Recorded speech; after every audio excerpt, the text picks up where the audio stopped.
Hello students. आज हम 10th class के एक नए टॉपिक के बारे में डिस्कस कर रहे हैं। नए न्यू जो टॉपिक हम बात कर रहे हैं, नया टॉपिक हमारे पास कौन सा है? नया टॉपिक हमारे पास है pair of linear equation.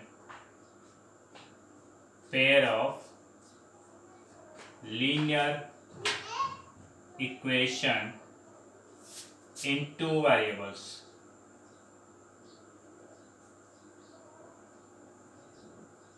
In two variables, ये हमारा थर्ड चैप्टर है। हम थर्ड चैप्टर से रिलेटेड कुछ बेसिक कंसेप्ट्स के बारे में बात करेंगे। सबसे पहले बात करते हैं कि लीनियर इक्वेशन क्या होती है।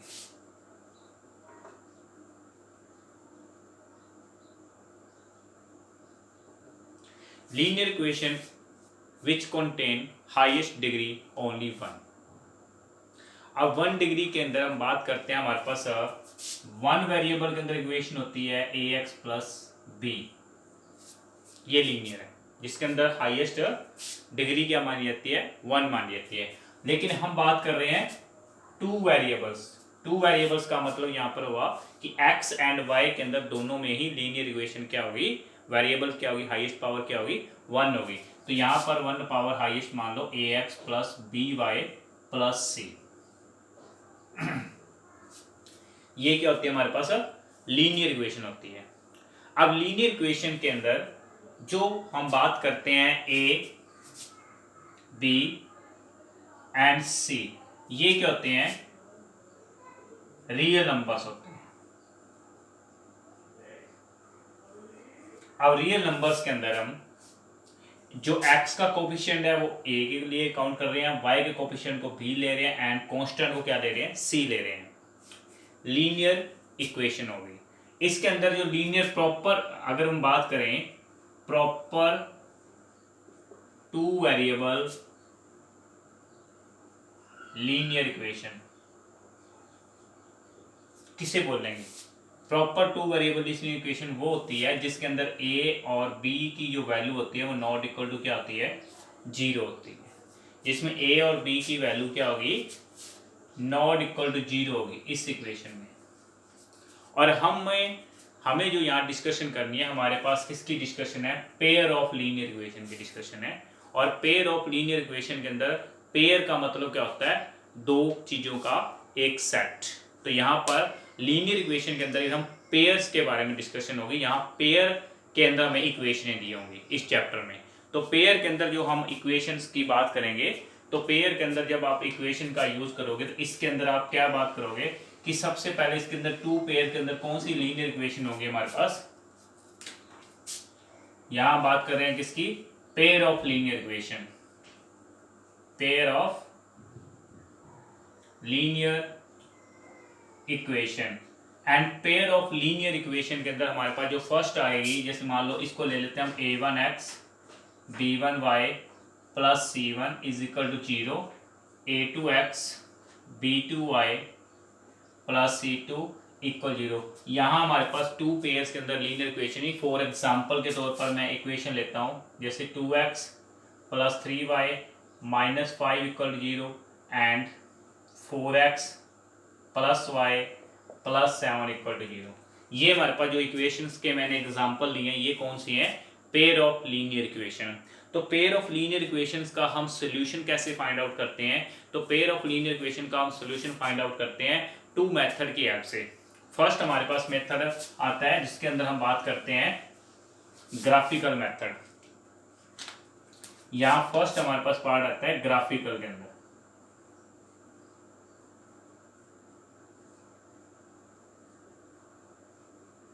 ग्राफिकल मेथड की बात करेंगे। और सेकंड हमारे पास क्या आता है? एल्जेब्रिकली।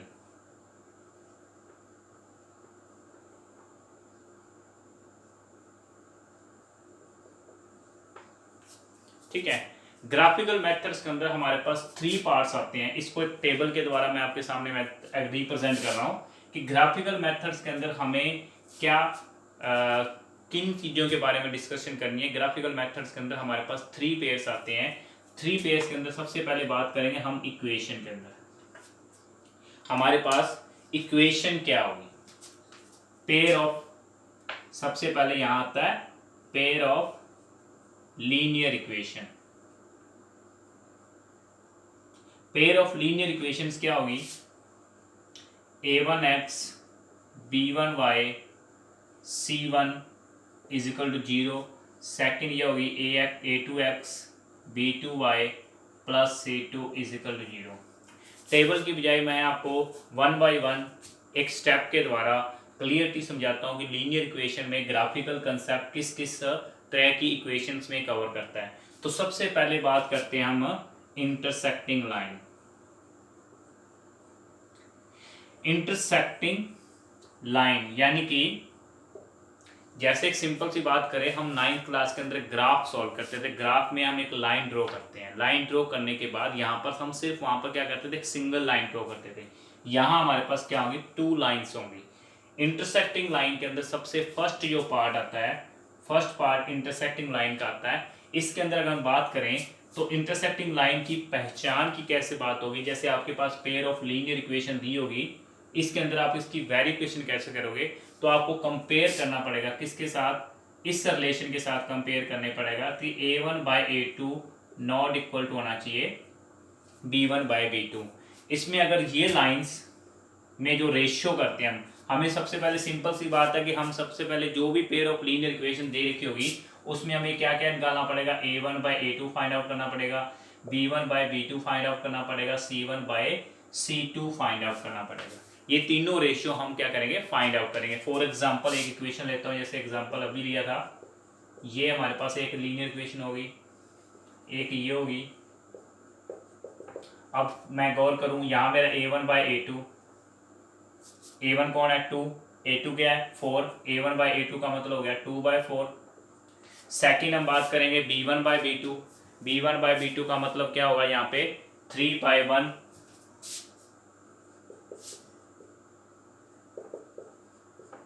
और थर्ड बात करेंगे हम c1 बाय c2, c2 का मतलब क्या हो गया -5 बाय 7। अब ये जो हमारे पास रेशियो आ रहा है, इस रेशियो में हमें क्या गौर करना पड़ेगा, जैसे ये आ गया 1 बाय 2, तो a1 बाय a2 की वैल्यू क्या आ गई 1 बाय 2, b1 बाय b2 की वैल्यू क्या आ गई 3 bye 1 and c1 bye c2 की वैल्यू क्या आ गई -5 बाय 7। अब सबसे पहले हमें क्या चेक करना होता है कि a1 bye a2 not equal होना चाहिए b1 बाय b2 के। अगर हमारा a1 bye a2 not equal आता है b1 बाय b2 के, इट मीन्स हमारे पास जो लाइंस होंगी वो कौन सी लाइन मानी जाएंगी, इंटरसेक्टिंग लाइन मानी जाएंगी।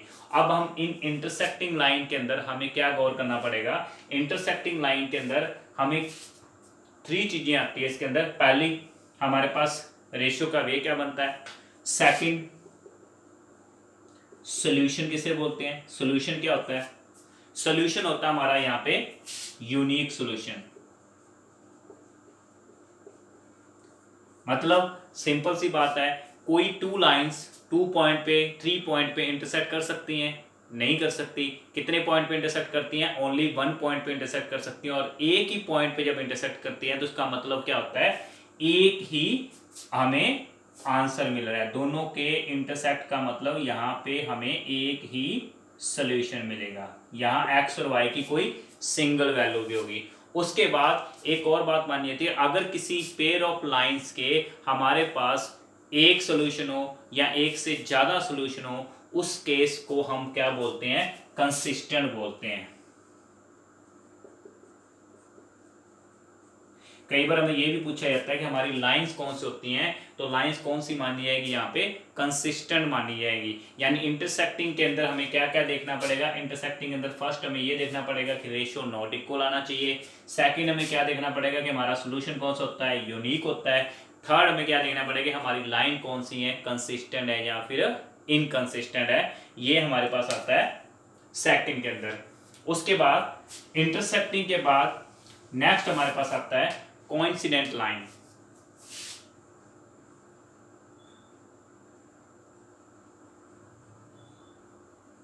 कोइंसिडेंस लाइंस के अंदर हमें क्या देखना पड़ेगा, कोइंसिडेंस लाइन के अंदर हमें यह देखना पड़ेगा कि a1 बाय a2,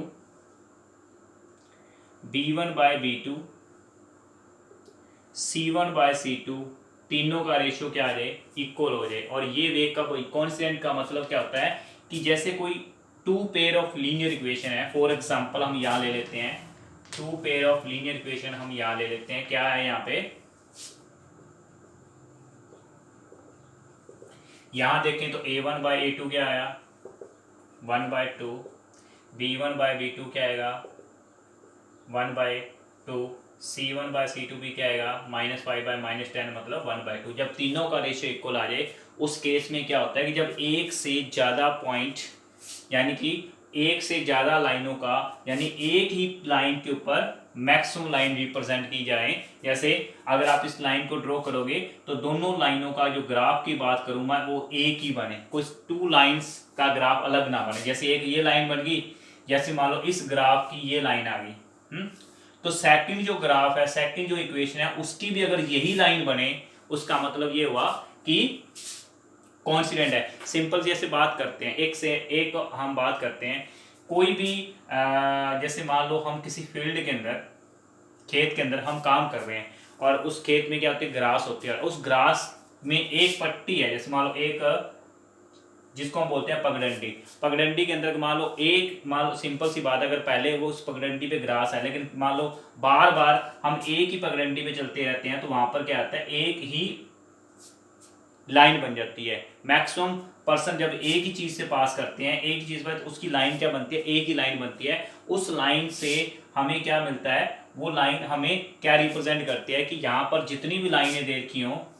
जितना मर्जी, एक सिंपल सी बात है, जितने मर्जी पर्सन हो उसका एक ही जब लाइन के ऊपर ड्रॉ बने उसको क्या बोलते हैं हम, कॉन्सिडेंट बनते हैं। यानी कि जितने भी एक सिंपल और बात एग्जांपल देता हूँ, जैसे एक लाइन है, एक लाइन के कितने मिड पॉइंट हो सकते हैं, एक लाइन का केवल एक ही मिड पॉइंट हो सकता है। अगर मान लो आप किसी लाइन को बोलो कि इसको बीच में से कट करना है, बीच में से कट करना है, तो क्या आप किन्हीं इसके कोई बीच में से दो पॉइंट्स पे कट कर सकते हैं, नहीं कर सकते, क्योंकि इसका मिड पॉइंट एक ही होता है। इस मिड पॉइंट को क्या बोलते हैं, कोइंसिडेंट बोलते हैं, यानी जिसका कोई दूसरा सोल्यूशन हमें नहीं मिलता। सेम यहाँ पर है, जिस पेयर की कोई दूसरी लाइन हमें ड्रॉ ना मिले उस लाइन को क्या बोलते हैं, कोइंसिडेंट लाइन बोलते हैं, यानी जिसका अलग से कोई अलग अनदर लाइन रिप्रेजेंट ना की जा सके।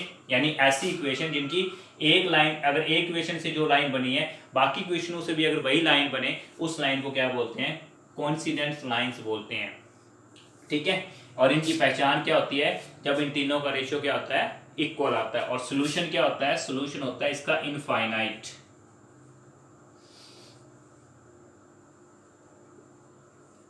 इनफाइनाइट मैनी सोल्यूशन से ही मीनिंग क्लियर हो रहा है कि जितनी मर्जी आप लाइनें ले लो उनका ग्राफिकल पोर्शन क्या बने, एक ही लाइन बने, उस लाइन को बोलते हैं कोइंसिडेंट। तो वहां पर आप इनफाइनाइट पॉइंट का यूज कर सकते हो, यानी इनफाइनाइट मैनी सोल्यूशन बनेंगे यहाँ पे। और अभी आपको बताया था कि जिस लाइन के, जिन टू लाइंस के एक या एक से ज्यादा सोल्यूशन बनते हैं उनको हम क्या बोलते हैं, कंसिस्टेंट बोलते हैं। उनको हम क्या बोलते हैं, कंसिस्टेंट बोलते हैं। थर्ड हमारे पास क्या आता है ग्राफिकल के अंदर, ग्राफिकल मेथड में थर्ड पार्ट आता है हमारे पास पैरेलल लाइंस।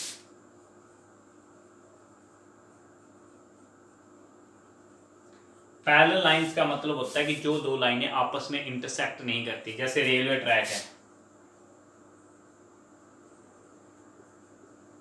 अब जो रेलवे ट्रैक है, ये रेलवे ट्रैक कभी भी क्या करता है कि आपस में इंटरसेक्ट नहीं करते, ये पैरेलल कंटिन्यू चलते रहते हैं, इसको कहीं भी आपस में इंटरसेक्ट नहीं किया जाता। और यहाँ पर दो लाइनें आपस में इंटरसेक्ट नहीं करेंगी उस पॉइंट पे हमें कोई सोल्यूशन भी नहीं मिलेगा। तो उसका सोल्यूशन क्या रहता है, नो सोल्यूशन रहता है। और जिस टू लाइंस का या आपस में कोई सोल्यूशन ना मिले उन दो लाइंस को क्या बोला जाता है, इनकंसिस्टेंट बोला जाता है। उन टू लाइंस को क्या बोला जाता है, इनकंसिस्टेंट बोला जाता है। और उनकी पहचान क्या होती है, उनकी पहचान होती है लाइंस में a1/a2, b1/b2 नॉट इक्वल क्या आ जाए, c1/c2, यानी पेयर ऑफ वे इनकंसिस्टेंट के अंदर हमें क्या देखना पड़ता है कि हमारे पास फर्स्ट टू का रेशियो तो इक्वल होता है लेकिन फर्दर रेशियो इक्वल नहीं होता। उस केस को क्या बोला जाता है, इनकंसिस्टेंट बोला जाता है। तो यहाँ पर हमें सबसे पहले ग्राफिकल मेथड के अंदर यही देखना है कि ग्राफिकल मेथड में जो हम रिप्रेजेंट कर रहे हैं उसके अंदर लाइंस का वे हमारे पास क्या बन रहा है, इंटरसेक्टिंग लाइन बन रहा है, पैरेलल लाइंस बन रहा है, या फिर कोइंसिडेंट लाइन बन रहा है। हमें इन्हीं चीज़ों के ऊपर फोकस करना है, इन्हीं चीज़ों के ऊपर ध्यान रखना है। ये था हमारा ग्राफिकली मेथड। ग्राफिकली मेथड के बाद नेक्स्ट हमारे पास जो मेथड आता है वो अलजेब्रिकली। अलजेब्रिकल का मतलब होता है कि किसी इक्वेशन को अलजेब्रिकल मेथड की हेल्प से कैसे सॉल्व किया जाता है। तो उसके लिए हमारे पास 3 मेथड आते हैं। सबसे फर्स्ट मेथड आता है जिसको हम बोलते हैं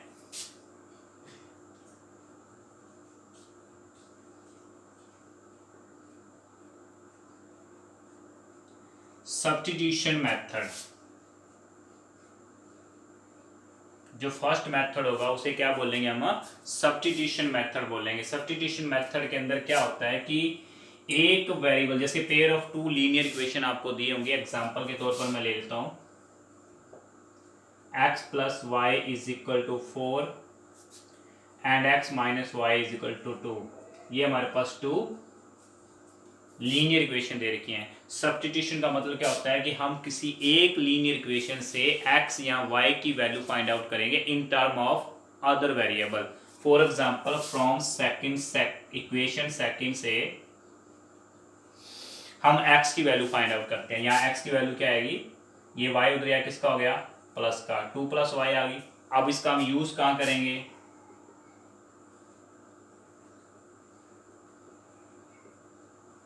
फर्स्ट के अंदर यूज करते हैं। x की वैल्यू 2 प्लस वाई हमने कहाँ यूज की, फर्स्ट के अंदर यूज की। तो x की value 2 plus y is equal to 4। तो 2 उधर क्या हो गया, माइनस, तो y plus Y 2y, 4 minus 2, तो 2y is equal to 2, then y is equal to क्या आ गया, 1 आ गया। इसको नेम क्या दे देते हैं हम, थर्ड इक्वेशन नेम दे देते हैं। तो यहाँ using y equal to 1 in third equation, तो y की वैल्यू अगर हम 1 यूज करेंगे तो यहाँ पर x की वैल्यू क्या आ जाएगी, 3 आ जाएगी। तो यहाँ पुट करके चेक कर सकते हैं कि हमारे पास जो x और y की वैल्यू आई है वो राइट है या रॉन्ग है। जैसे 3 प्लस 1 4 होता है, ये भी राइट है। 3 माइनस 1 2 होता है, ये भी राइट है। मतलब x की वैल्यू 3 आ रही है, y की वैल्यू 2 आ रही है। इसका मतलब ये हुआ कि ये जो सब्स्टिट्यूशन मेथड है इसका मतलब ये होता है कि 2 वेरिएबल्स इक्वेशन के अंदर आपने क्या करना है, किसी वन इक्वेशन से वन वेरिएबल की वैल्यू फाइंड करनी है in term of other variable, then use in equation of a first. यानी by if you find x in second equation then use in first, if you find x in first equation then use in y। मतलब other equation के अंदर ही हम इसका use करेंगे। तो ये था हमारा सब्स्टिट्यूशन मेथड। सब्स्टिट्यूशन मेथड के बाद नेक्स्ट जो मेथड आता है उसे बोलते हैं एलिमिनेशन मेथड।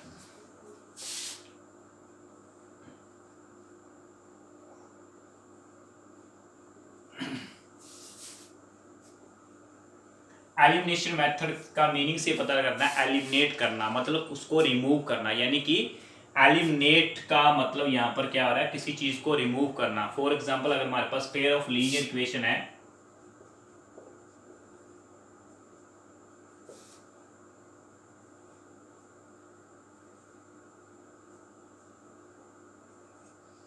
ये वैल्यू दी हुई है ठीक है, हमें क्या करना पड़ेगा, सबसे पहले जैसे आपको एक ये फर्स्ट इक्वेशन दे दी, ये क्या दे दी, सेकंड इक्वेशन दे दी।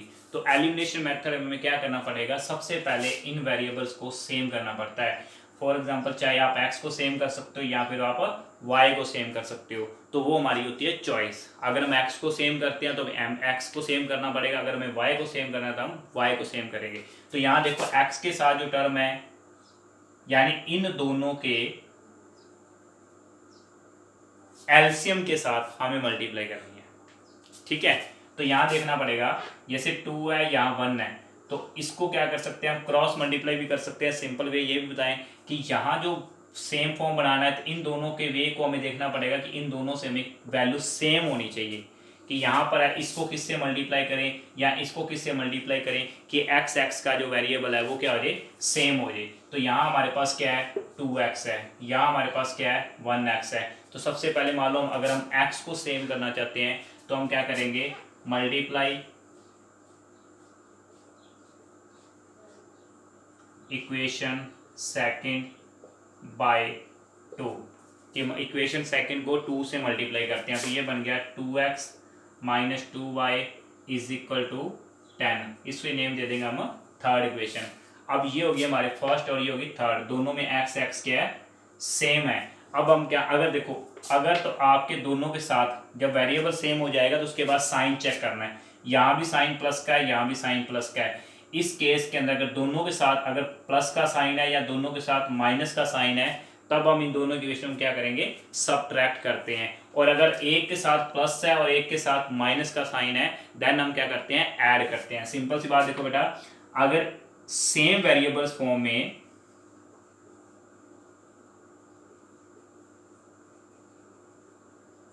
सेम वेरिएबल की बात हो रही है, यानी सेम वेरिएबल टर्म कह सकते हो आप, सेम वेरिएबल फॉर्म लिख दूं या फिर मैं यहां पर टर्म लिख दूं। अगर मैं सेम टर्म की बात करता हूं, अगर मैं सेम टर्म के अंदर बात करूं, तो सेम टर्म जब आपकी बन जाएगी 2x बन गई, तो अगर तो साइन सेम है दोनों के अगर साइन सेम है, फॉर एग्जांपल दोनों प्लस के हैं या दोनों माइनस के हैं, देन आप क्या करोगे, सबट्रैक्ट करोगे। और अगर साइन अपोजिट हैं, यानी एक प्लस का एक माइनस का, चाहे यहां माइनस एक प्लस हो, उस केस में क्या करेंगे, हम ऐड करेंगे। ओके, ये बात हमें ध्यान रखनी है। तो यहां हमें क्या गौर करना पड़ेगा, अब इक्वेशन फर्स्ट एंड थर्ड को क्या करना पड़ेगा, सबट्रैक्ट करना पड़ेगा। सबट्रैक्टिंग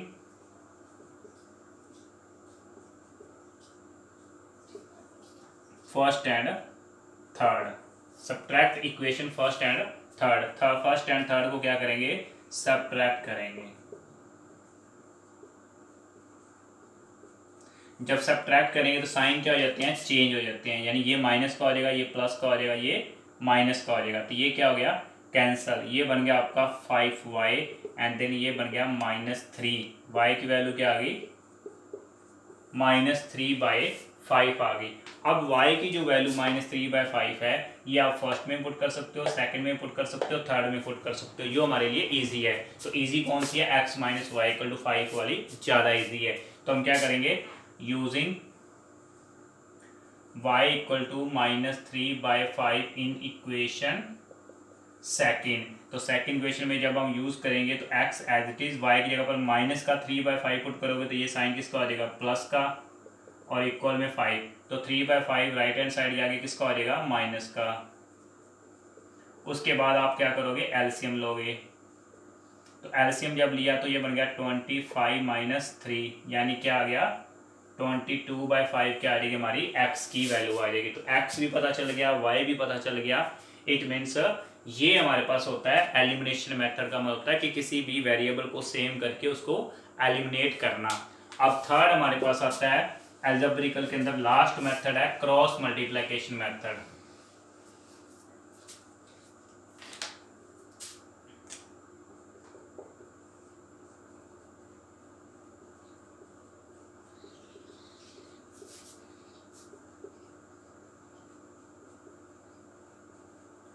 और क्रॉस मल्टीप्लिकेशन मेथड के अंदर सबसे पहले हमें क्या गौर करना पड़ेगा बेटा, कि क्रॉस मल्टीप्लिकेशन मेथड के अंदर सबसे पहले हमें ये गौर करना पड़ेगा कि हमारे पास जो रिजल्ट आया क्रॉस मल्टीप्लिकेशन का, उसमें हमें सबसे पहले ये चेक करना पड़ेगा कि हमारे पास जो 2 पेयर ऑफ लाइंस गिवन है वो यूनिक सॉल्यूशन को रिप्रेजेंट कर रही हैं या नहीं।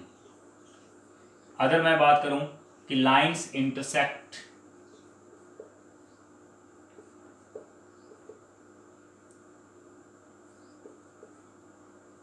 कि लाइन इंटरसेक्टिंग लाइन है या नहीं, ये बात लिख देते हैं इंटरसेक्टिंग लाइन। कि अगर क्रॉस मल्टीप्लिकेशन मेथड कब अप्लाई होता है, जब लाइंस क्या होगी, इंटरसेक्ट करेंगी, इंटरसेक्टिंग होनी चाहिए। इंटरसेक्ट करने के लिए ये रेशियो होना चाहिए, a1/a2 नॉट इक्वल b1/b2। ये केस होता है तो हम क्रॉस मल्टीप्लिकेशन मेथड अप्लाई करते हैं, अदरवाइज हम क्रॉस मल्टीप्लिकेशन मेथड अप्लाई नहीं करेंगे। In only in case of intersecting या यूनिक सॉल्यूशन, यूनिक सॉल्यूशन की फॉर्म में ही हम क्रॉस मल्टीप्लिकेशन मेथड अप्लाई कर सकते हैं। तो इस केस के अंदर हमें सबसे पहले जो भी पेयर ऑफ लीनियर इक्वेशन होगी उसमें आपको ये चेक करना पड़ेगा कि आपकी जो लाइंस दी हुई हैं वो क्रॉस मल्टीप्लिकेशन मेथड को फॉलो तब करेंगी जब वो इंटरसेक्टिंग लाइन होगी, यानी कि वो यूनिक सॉल्यूशन को फॉलो कर रही होंगी। अगर यहाँ अदर फॉर्म कहें तो हमारा ये रेशियो नॉट इक्वल आना चाहिए। तो क्वेश्चन को क्रॉस मल्टीप्लिकेशन अप्लाई करने से पहले हम ये कंडीशन यूज करके देख सकते हैं। तो हमारे पास अभी एक क्वेश्चन लिया ही था हमने,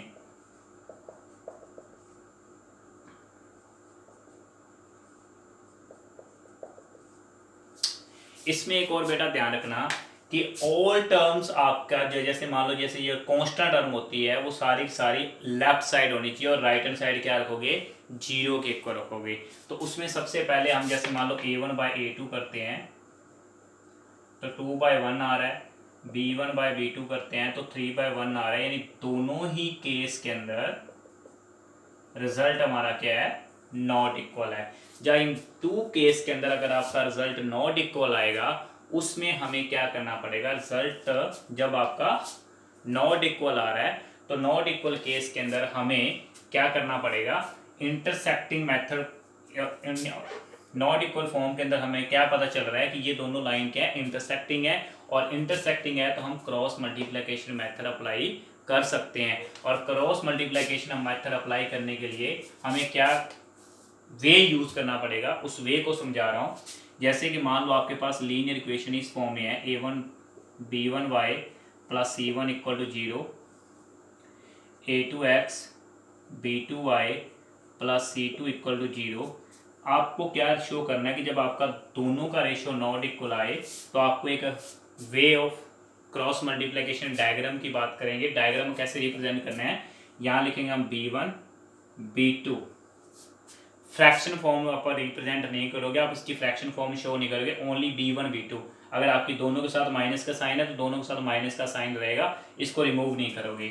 c1 c2 a1 a2 b1 b2, तो यहाँ इसके लिए x, इसके लिए y एंड इसके लिए 1। अगर ये दोनों कांस्टेंट और राइट हैंड साइड हैं, दो कई बार क्या होता है स्टूडेंट के पास इक्वेशन कुछ इस फॉर्म में होती हैं, दोनों ही कांस्टेंट राइट हैंड साइड है, दोनों ही होने चाहिए, यहाँ दोनों लेफ्ट साइड होने चाहिए, दोनों राइट साइड होने चाहिए।